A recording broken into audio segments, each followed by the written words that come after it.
May mga pagkakaibigang hindi kailangan ng matagal na pagsasama para mabuo. Tulad ng nangyari sa dalawang bata sa Boracay, mahigit isang dekada na ang lumipas. Pusuan na yan sa report ni Ian Cruz. Sa loob lang ng isang araw noong 2010, may pagkakaibigang nabuo. Sakay ng kayak, batid ang saya ng dalawang bata sa larawan.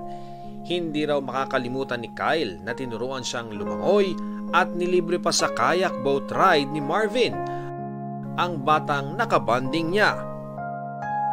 Natutuwa po ako dahil nung bata ako, naranasan ko yung pagkakayak dito sa isla ng Boracay. Natutuwa ako dahil may ganun palang bata talaga. Wala pa akong alam siya yung nag-ano sa akin. Kumbaga sa kanya po ako natuto.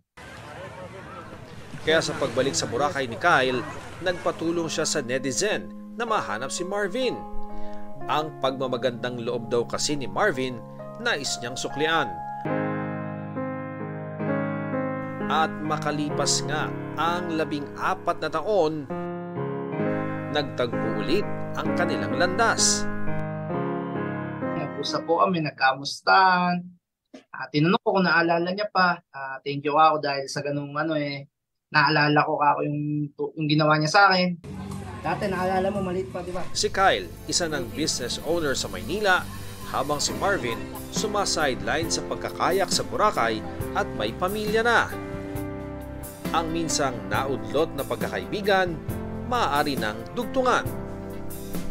Ian Cruz nagbabalita para sa GMA Integrated News.